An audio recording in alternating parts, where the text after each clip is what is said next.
여러분 안녕하세요, 김우케입니다. 한 주간의 영화 연예학습지 주간 김우케. 오늘도 여러분의 몸에 좋고 맛도 좋은 언제 어디서든 핵인싸가 될 수 있는 가쉽 증진 프로그램 들어갑니다. 고고고!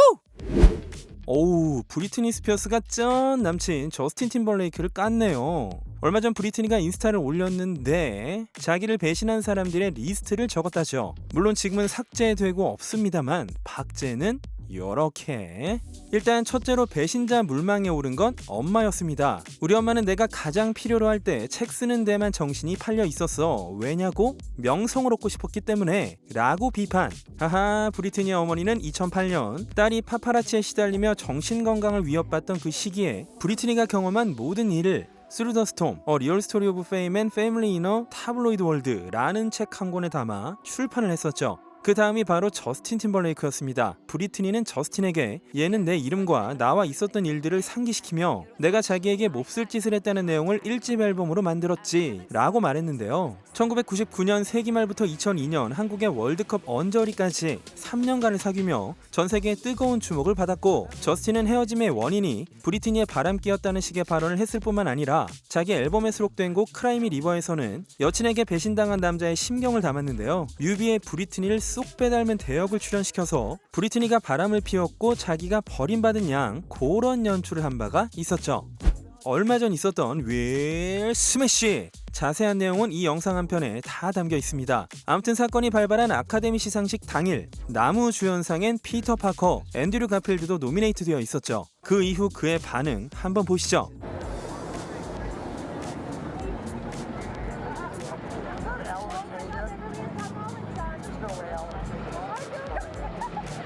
네, 슬슬 장소를 빠져나온 앤드류. 뭔가 말하는가 싶더니 싸다구!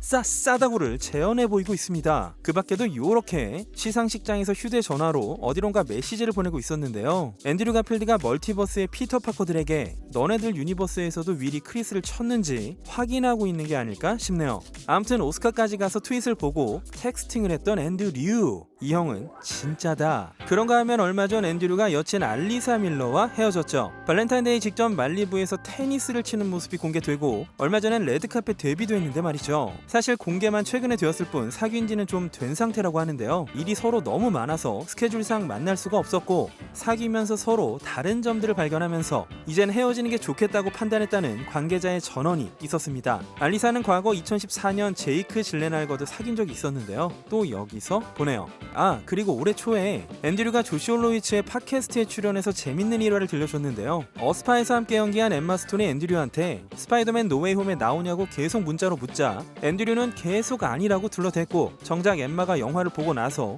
이거 완전 나쁜 놈이네 라는 문자를 보내왔다고 합니다. 지금도 좋은 친구 사이라는 두 사람의 썰이었습니다.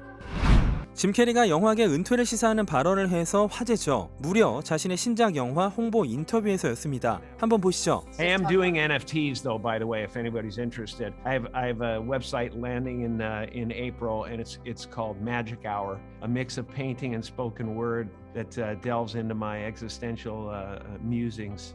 일단 여기서 중요한 건 짐 캐리가 예술가로 살고 싶어하고 NFT 웹사이트를 만들어서 자신의 예술성을 펼칠 거라는 거. 이어서 인터뷰어가 짐 캐리에게 돌리 파튼에 대한 이야기를 합니다. 돌리 파튼은 미국의 유명 싱어송라이터이자 배우이자 작가, 활동가이기도 한데요. 돌리가 자신의 자전적인 이야기를 담은 영화에서 짐 캐리가 음악적 파트너를 해줬으면 좋겠다라는 얘기를 했고, 그걸 들은 짐 캐리는 이렇게 말합니다.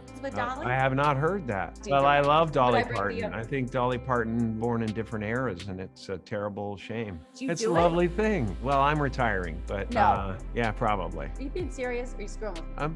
I'm being fairly serious. Why? It depends. It depends if the Angels bring some sort of script that's written in gold ink, says to me that it's going to be really important for people to see. I might continue down the road, but I'm taking a break. I really like my quiet life, and I really love putting paint on canvas, and I really love my spiritual life. I have enough.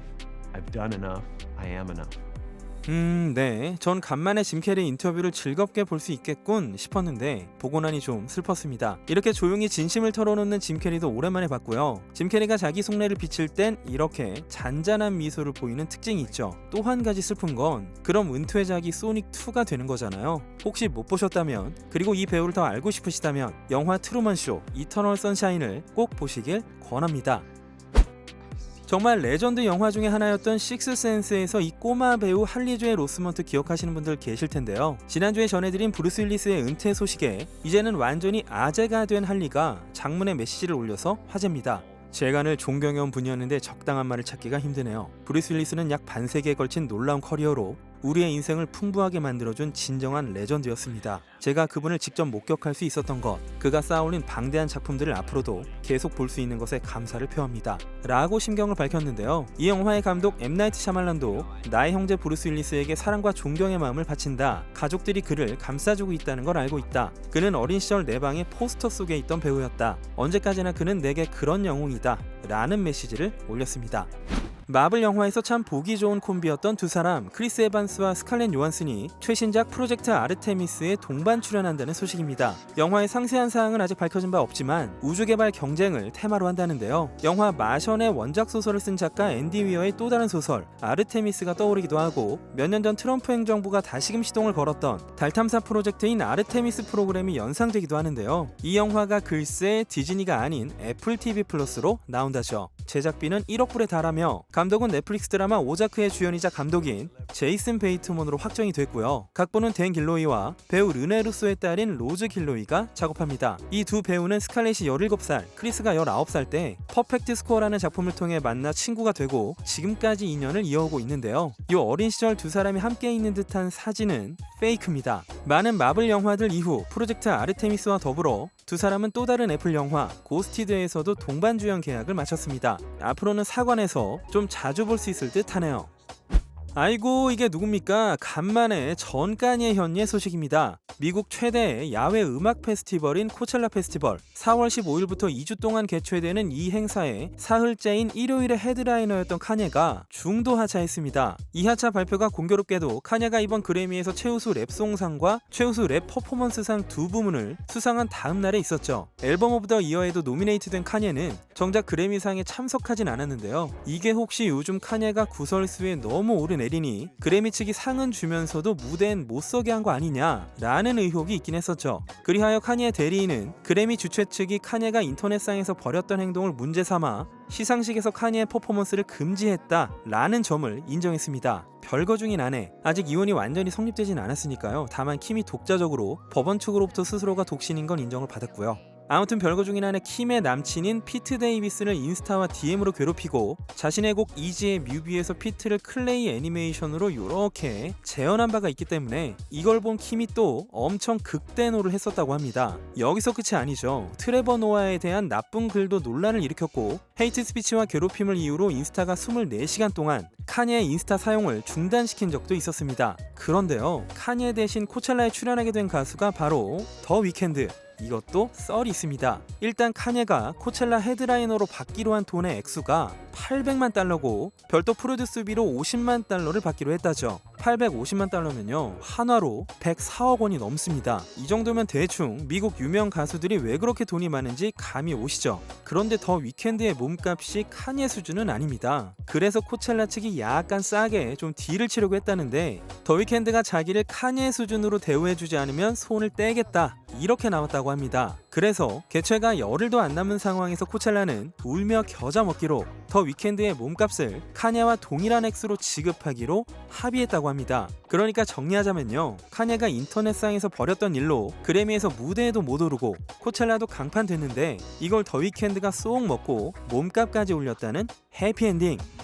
얼마 전 아카데미 시상식에서 사회를 맡았던 에이미 슈머가 사전 리허설 때 알렉 볼드윈의 영화 촬영장 사고에 대한 농담을 준비했었다는데요. 이걸 컷당했다는 소식이 나왔죠. 그래서 에이미는 이 농담을 자기 공연에서 풉니다. 얼마 전 라스베가스에서 열린 자신의 스탠드업 코미디 쇼에서 에이미는 넷플릭스 영화 돈누껍의 제목을 인용해 돈누껍이 영화 이름이었나요? 알렉 볼드윈의 샷건 총구를 들여다보지 말라는 거 아닌가요? 이렇게 농담을 했네요. 아카데미 때는 조 로건이나 제임스 프랑코에 대한 농담도 있었으나 이 역시 컷당했다고 하고요. 그 밖에도 이 쇼에선 윌에 대한 이야기도 있었는데 아카데미에선 말하는 건 안 되는데 누군가한테 가서 때리는 건 된다 라는 농담도 선보였습니다. 이건 뭐 크리스락만 써먹을 줄 알았는데 거의 모든 코미디언들의 농담 소재가 될 기세로군요.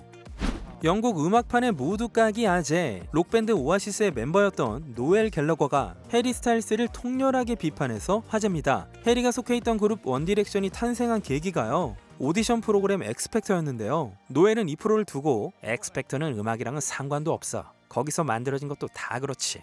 난 이 프로 자체가 싫어. 그리고 이 화살이 엑스팩터 출신인 해리 스타일스로 향합니다. 해리 스타일스가 지금 이 순간 방 안에서 곡을 쓰고 있을 리가 없지. 아마 많은 여자들에게 둘러싸여 있을 뿐일 거야. 어쿠스틱 기타를 들고 간주를 쓸 생각도 없을걸? 단언할 수 있지. 라며 해리의 음악을 무가치하다고 비판했습니다. 네, 해리는 데뷔 앨범 해리 스타일스와 2집 파인라인의 모든 곡의 공동 작곡자로 이름을 올리고 있긴 하죠. 노엘은 과거에도 해리를 비판한 적이 많았는데요. 2017년 4월에 해리의 첫 솔로 싱글 사인 오브 더 타임스에 대해선 솔직히 우리 집 고양이도 10분이면 쓸 수 있는 곡이다 라고 깐 적이 있었습니다. 가수 더 위켄드의 곡 아웃 오브 타임의 뮤비에 오징어 게임의 정호연이 출연해서 화제죠. 호텔 엘리베이터에서 우연히 두 사람이 만나 노래방 기계로 노래를 하는 모습이 그려지는데요. 노래도 노래지만 이 뮤비 마지막엔 소름 끼치는 수술실 장면으로 전환되더니 나오는 카메오가 바로 짐 캐리였습니다. 하와이 일진으로 등극한 머그샷의 주인공 DC의 더 플래시 에즈라 밀러 소식 지난호에 전해드렸었는데요. 술집 난동으로 경찰에게 체포되어 보석금을 주고 풀려난 것도 모자라 풀려난 날 밤 한 민가에서 어떤 부부의 침실로 침입해 말을 걸었고 너와 네 해픈 와이프를 묻어버리겠다 라고 협박을 했을 뿐만 아니라 그들의 여권과 지갑까지 훔쳐 달아났다고 합니다. 부부는 바로 다음날 하와이주 법원에 가서 소송을 제기합니다. 사실 여기서 한 가지 썰이 더 있습니다. 왜 하필 민가에 침입했는지, 왜 이 집인지 좀 궁금해서 지역 언론 기사를 통해 알아보니까요. 이 부부와 에즈라는 구면이었습니다. 하와이의 로컬 장터 중에 파머스 마켓이라는 게 있는데요. 여기서 부부와 에즈라가 만나게 되어 친해졌다죠. 그리하여 이 부부가 에즈라를 자기 집에 머물게 해줬다고 합니다. 게다가 술집 난동으로 체포되고 나서 보석금을 내준 게 바로 이 부부였습니다.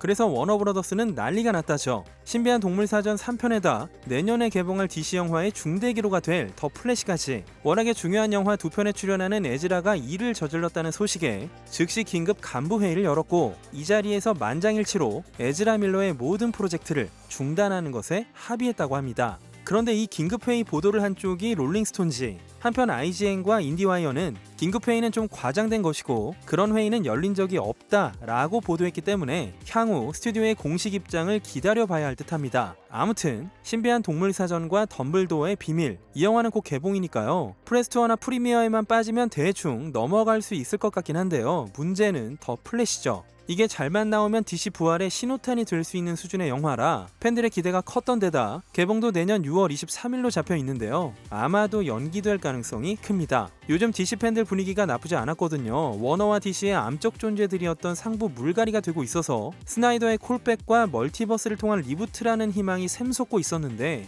이 싹이 싹둑 잘려버리게 생겼습니다. 촬영장에서도 여러 썰들이 있었죠. 2021년 더 플래시 촬영장에선 에즈라가 종종 분노 조절 및 감정 억제를 전혀 하지 못했고 계속 내가 여기서 뭘 하고 있는지 모르겠어! 라고 소리치곤 했다는데요. 중요한 건요, 배우 이전에 사람을 만들자 윌 스매시 이후에 어떤 업데이트가 있는지도 궁금하실 텐데요. 일단 아들 제이든의 친구이자 제이다와의 오픈 릴레이션십의 주인공 가수 어거스트 알시나가 신곡을 냈는데 그 가사가 화제가 됐습니다. 곡 제목이 Shake the World라고요. 잠깐 들어보시면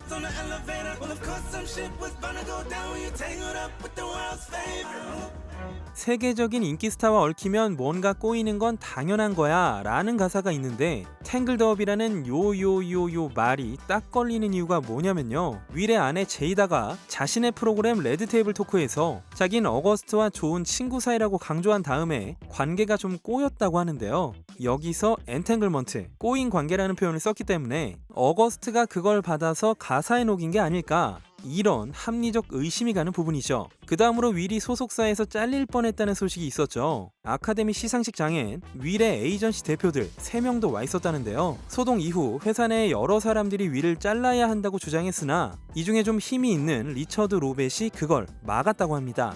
더 크리에이티브 아티스트 에이전시라는 이름의 윌의 소속사에 대해서도 풀자면 끝이 없긴 한데요. 간단하게 말씀드리자면 이 회사가 문제가 많다는 소문이 끊임없이 있어 왔습니다. 특히 최근엔 하비 와인스틴과의 관계가 거론된 적도 있었으니까요. 이런 보도에 대해서 사측은 이런 사실은 일절 없었다 라며 부정을 했습니다. 크리스 락은 계속 자기 코미디 투어와 지역 공연을 이어가고 있는 중이죠. 보스턴 투어 이후 얼마 전 뉴욕 공연에서는 역시나 그 건에 대해서는 기대하지 마라, 말할 생각이 아직 없다 라는 입장을 밝히고 있습니다. 크리스 락의 동생 케니 락도 LA타임즈를 통해 입장을 밝혔죠. 동생이 3명 있죠. 토니, 케니, 조던. 암튼 케니는 사건 당시 뉴욕 브루클린 지하철 안에 있었다는데요. 케니가 말하길 윌과 크리스는 1990년대부터 알고 지냈고 소동 전까지는 매우 친밀한 관계였다며 제이다 핑켓 스미스를 향한 농담은 대본엔 없었고 즉흥적인 애드립이었다고 합니다. 또 한 가지 크리스는 제이다가 탈모증을 앓고 있는 걸 몰랐다는 주장을 하기도 했습니다. 덧붙여서 케니는 윌의 사과문을 받아들일 수 없다며 영상을 볼 때마다 머릿속에서 이미지가 계속 떠오르고 형은 윌에게 아무런 해를 끼치지 않았음에도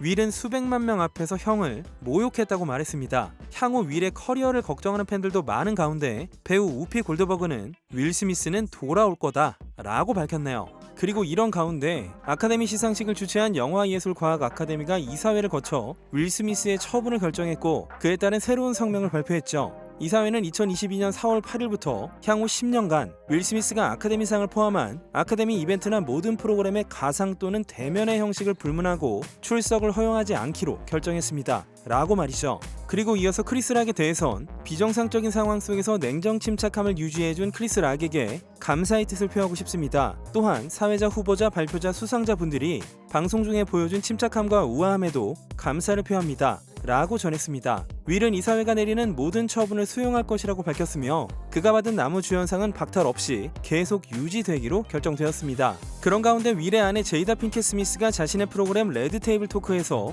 20년도 더 전에 자긴 결혼을 하고 싶지 않았었다고 말했던 게 다시 화제가 되었죠. 국내 기사도 조금씩 발견되고 있는데요. 이게 이번 일 때문에 불거진 건 아니었고요. 심지어 윌을 탓하는 내용도 아니었습니다. 제이다는 모친과 남편, 딸과 함께 테이블에 앉아서 이야기를 꺼내기 시작하는데요. 본인이 첫아들 제이든을 임신하자 부모님께 결혼을 강요받았고 자긴 정말 결혼하고 싶지 않았다고 밝혔습니다. 제이다의 모친 또한 제이다를 임신했을 때의 나이가 18세였고 그때 결혼을 했었다죠. 윌과 제이다는 메릴랜드주 볼티모어 교회에 있는 고딩 양식의 건물에서 결혼을 했지만 그 결혼식은 정말 끔찍했다고 합니다. 제이다는 당시 매우 기분이 나빠 보였고 몸도 아팠으며 그 어떤 것에도 협조하지 않았지만 그럼에도 불구하고 결국 윌과 제이다는 결혼하는 게 올바른 결정이었다 라고 생각했다네요. 윌이 제이다와 결혼 생활을 하면서 약속한 내용에 대해서도 당시 공개된 바가 있었죠. 20년 전에 파티장에서 제이다가 윌에게 욕설을 한 후 윌은 다른 방으로 아내를 데려가서는 난 아버지가 어머니를 때리는 걸 보면서 컸고 절대 집안에서 욕설과 폭력을 허용할 수 없다 라고 말했다는데요. 이런 대화 이후 부부는 20년 동안 서로에게 욕은 물론